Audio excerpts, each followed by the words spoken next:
Good morning و صبح بخیر میرے عزیز طلباء و طالبات۔ آج کے اس ویڈیو میں چوتھی جماعت سبق نمبر 4 وقت یعنی ٹائم یا سمے کہہ لیجیے اس کے بارے میں پڑھیں گے۔ بچوں، آپ کو معلوم ہے کہ وقت ایک ایسی چیز ہے جس کے بغیر ہماری زندگی محال ہے، جس کے بغیر ہماری زندگی کا آرام و سکون بالکل ہی مشکل ہے۔ یہ بات سچ ہے کہ وقت پر اگر ہم کسی بھی کام کو انجام دیتے ہیں تو وہ میرا کام بآسانی پائے تکمیل تک پہنچتا ہے، لیکن اگر وقت کا پابند ہم لوگ نہیں ہوں، ٹائم کے پابند نہ ہو تو ہماری زندگی بالکل ہی ادھوری معلوم ہوتی ہے۔ بچوں، آپ جانتے ہیں کہ یہ جو ٹک ٹک کی جو آواز آتی ہے یہ گھڑی کی ہوتی ہے۔ اسے دیکھ کر ہم وقت معلوم کر لیتے ہیں، اس سے بہت فائدے ہیں۔ اسے دیکھ کر آپ لوگ اسکول جاتے ہیں، وقت پر کھانا کھاتے ہیں اور کھیلتے ہیں، لیکن یہ سارا کام وہی بچے کرتے ہیں جو بہت ہونہار ہوتے ہیں۔ اکثر کام چور بچے گھر پر ماسٹر صاحب کے آنے کے وقت ہوم ورک اور پڑھنے سے بچنے کے لیے رفو چکر ہو جاتے ہیں۔ یہ بالکل سچ ہے کہ جو ہونہار ہوتے ہیں وہ وقت پر پڑھتے ہیں، وقت پر کھاتے ہیں، وقت پر کھیلتے ہیں، لیکن جو ہونہار نہیں ہوتے ہیں وہ پڑھائی سے بھی دور رہتے ہیں، ہر چیز سے دور رہتے ہیں، یا جس میں کہیں بھی درد کا بہانہ کر ڈالتے ہیں۔ کون؟ جو ہونہار نہیں ہوتے ہیں وہ۔ وقت بچوں، وقت ایک ایسی چیز ہے جسے دنیا کا کوئی انسان پکڑ نہیں سکتا۔ بالکل سچ بات ہے۔ ابھی ترنت یہ سمجھ لو کہ ابھی میں جو کچھ بول رہا ہوں، بولتے بولتے ہمارا ٹائم گزر رہا ہے۔ ہمیں کب کیا بولنا ہے، کب کیا نہیں بولنا ہے، کب اچھی باتیں کرنی ہے۔ تو دوست یاد رکھ لینا، اپنی زندگی کا دوست اگر کسی کو بنانا ہے تو وقت کو بناؤ، انشاءاللہ آپ کی زندگی بہت ہی بہترین گزرے گی۔ تو کہہ رہے ہیں کہ وقت ایک ایسی چیز ہے جسے دنیا کا کوئی انسان پکڑ نہیں سکتا، یہ صرف ان لوگوں کا ساتھ دیتا ہے جو اس کے ساتھ چلتے ہیں۔ بالکل سچ بات ہے۔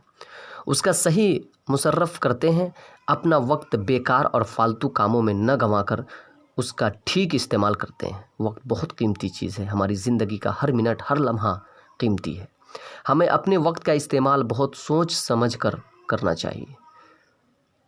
اب یہ تو میں نے وقت کے بارے میں بتایا کہ وقت کو کیسے استعمال میں لانا چاہیے، لیکن اب آپ کو میں چند واقعات آپ کو کے سامنے پیش کروں گا، اس سے آپ کو سمجھ میں آ جائے گا کہ وقت کتنی اچھی چیز ہے۔ تو آئیے اب ہم آپ کو ایک فوج کا جو ایک جنرل تھا، جنرل تھا، اس کا واقعہ سناتے ہیں جو وقت کا سخت پابند تھا۔ یہاں تک کہ اپنا کھانا بھی وقت پر پابندی سے کھایا کرتے تھے۔ وہ دوپہر کا کھانا ٹھیک 1 بجے کھانے بیٹھتے اور 1:12 پر کھانا کھا کر اٹھ جاتے۔ ایک روز انہیں کوئی بہت ضروری کام تھا۔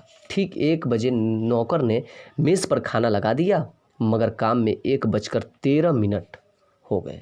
سوچئے، 1 بجے وہ کھانا کھانے کے لیے بیٹھتے تھے اور 1:12 پر کھانا کھا کر اٹھ جاتے تھے، لیکن 1:13 ہو گیا تو کیا انہوں نے کھانا کھایا؟ آگے دیکھیے، انہوں نے ایک نظر کھانے پر ڈالی اور نوکر سے کہا کہ وہ کھانا اٹھا لے جائے۔ کیوں؟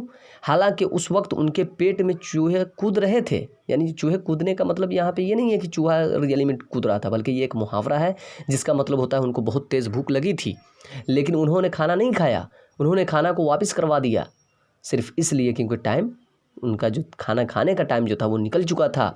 ہو سکتا ہے کہ اگر وہ کھانا کھانے کے لیے بیٹھتے تو جو 1:12 کا جو دوسرا ٹائم ہوتا ہے، دوسرے کام کا ٹائم جو ہوتا ہے، وہ کیا ہو جاتا؟ وہ کام ان کا خراب ہو جاتا، جس کی وجہ سے انہوں نے کھانے کی طرف ایک نظر دیکھی اور اس کے بعد اپنے نوکر سے کہا کہ یہ کھانا لے جائیے، اور پھر وہ اپنے دوسرے کام میں مشغول ہو گئے۔ تو اسے کہتے ہیں وقت کا پابند۔ اور ہم اور آپ تو ایسے ہیں کہ چاہے 2 بجے کھانا کھانا ہوتا ہے، جیسے مان لیجیے اسکول میں ہمیں 1 بجے لنچ کا ٹائم ہوتا ہے، 1 بجے لنچ کا ٹائم یعنی کھانے کی گھنٹی لگتی ہے، اس وقت ہم لوگ کیا کرتے ہیں؟ اب 1:05 ہو جاتا ہے، کبھی 1:10 کبھی ہو جاتا ہے، اور اس میں لگے رہتے ہیں، اور وقت ایسا ہوتا ہے کہ ہم لوگ اپنا وقت صحیح ٹائم پر نہیں کر پاتے ہیں اور اپنے دوسرے کاموں میں مشغول وہ ہو گئے۔ وقت کی پابندی کا ایک اور واقعہ ہم آپ کو سناتے ہیں۔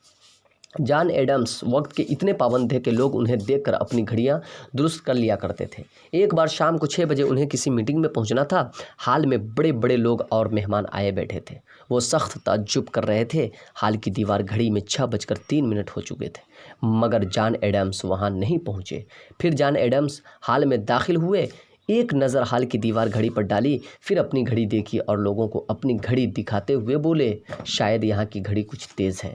بعد میں ٹائم آفس کو فون کر کے معلوم کیا گیا تو پتہ چلا کہ حال کی گھڑی ہی 3 منٹ تیز تھی۔ جان ایڈمز تو ٹھیک وقت پر وہاں پہنچے تھے۔ تو آپ نے دیکھا کہ جو وقت کے پابند ہوتے ہیں وہ ہر چیز پر ان کی نگاہیں ہوتی ہے، لیکن جو وقت کے پابند نہیں ہوتے وہ کیا کہتے ہیں، ارے جانے دو، 1 منٹ لیٹ ہو گیا، 2 منٹ، یہ کون بڑی بات ہے۔ لیکن دوست ایسا نہیں ہے، 1-2 منٹ میں دنیا بدل جاتی ہے۔ اب اس سے آپ سمجھیں گے زندگی کے میدان میں ترقی کرنے اور بڑے آدمی بننے کے لیے دوست اصول اور وقت کی پابندی نہایت ضروری ہے۔ اس لیے آپ کو ہر کام وقت پر کرنا چاہیے، پڑھنے کے وقت پڑھنا اور کھیلنے کے وقت کھیلنا چاہیے۔ جو لوگ وقت کی قدر نہیں کرتے دوست وہ زندگی کے میدان میں ہار جاتے ہیں۔ جو لوگ 1-2 منٹ کی کوئی قدر و قیمت نہیں سمجھتے وہ سخت غلطی کرتے ہیں۔ تو بچوں آپ کو چاہیے کہ اپنے دن بھر کے سارے کاموں کو ایک چھوٹی سی ڈائری میں لکھ لیا کریں اور ان کا وقت مقرر کر لیں۔ اس طرح سارے دن کا ٹائم ٹیبل آپ کی ڈائری میں آ جائے گا۔ تو یہ تو ہو گئی آپ کے کارنامے جو ڈائری میں کریں گے انشاءاللہ، تو پھر آپ کا ہر کام وقت پر ہوگا۔ اب یہ دیکھ لیجئے کہ 1 منٹ کی جو انسان ویلیو نہیں کرتے اس کے لیے آخر میں چند اعداد و شمار کی بات سنیے، جس سے پتہ چلے گا کہ صرف 1 منٹ میں دنیا میں کیا کچھ ہو جاتا ہے۔ 1 منٹ میں کوئلے کی خان سے تقریباً 3000 ٹن کوئلہ نکالا جاتا ہے۔ 3000 ٹن کوئلہ نکالا جاتا ہے۔ 1 منٹ میں کارخانوں میں اوسطاً 88 ٹن فولاد تیار کیا جاتا ہے۔ اللہ اکبر۔ 1 منٹ میں 4700 جوڑی جوتے بنائے جاتے ہیں۔ 1 منٹ میں 68 نئی کاریں تیار ہوتی ہیں۔ 1 منٹ میں ندیوں کا 3500 ٹن پانی سمندر میں سما جاتا ہے۔ 1 منٹ میں دنیا بھر میں 1 منٹ میں 38 طوفان آتے ہیں۔ 1 منٹ میں 1400 ٹن پانی بارش کی شکل میں برس جاتا ہے اور روشنی کی کرنیں 1 منٹ میں 1,11,60,000 میل کا سفر طے کر لیتی ہے۔ تو پیارے بچوں آپ نے دیکھا کہ 1 منٹ کتنا قیمتی ہے، اس لیے آپ کو چاہیے کہ ایک منٹ کی قدر کریں اور اسے کسی حالت میں بھی برباد نہ ہونے دیں۔ یہی کامیابی کی کنجی ہے۔ تو میرے دوست، میرے عزیز طلباء و طالبات، آپ کو پتہ چل گیا ہوگا کہ ٹائم کتنی اہمیت کے حامل ہوا کرتی ہیں ہماری زندگی کے لیے۔ تو بچوں میں امید کرتا ہوں کہ آپ سبھی بچے ٹائم کے سخت پابند ہوں گے تاکہ آپ کی زندگی بہتر جنے۔ چند الفاظ مانی آپ کے نگاہوں کے سامنے ہیں۔ ہونہار جس میں قابلیت ہو، اصول، قاعدہ، طور طریقہ، دستور، تقریباً، لگ بھگ، قریب ہے نہیں، فولاد، اسٹیل، بہت عمدہ اور مضبوط لوہا، مشغول، مصروف کام میں لگا ہوا، اعداد و شمار، کسی چیز کی تعداد وغیرہ کی جانکاری، پابند، قید، کسی بات پر قائم رہنے والا، چند، کچھ، ٹن، 1000 کلو گرام، مصروف، استعمال، مقرر، طے کیا ہوا، طے شدہ، اوسطاً، اوسط سے یا اوسط کے حساب سے، واقعہ، قصہ، ماجرا، معلومات یعنی جانکاری، درست یعنی صحیح، ٹھیک، کان یعنی کھان۔ تو یہ رہی آج کی اس ویڈیو میں، یہ رہی آج کی یہ ویڈیو جس میں آپ لوگوں نے وقت کے بارے میں پڑھا۔ جب تک کے لیے اجازت دیجیے، پھر ملیں گے اگلے ویڈیو میں انشاءاللہ۔ خدا حافظ، فی امان۔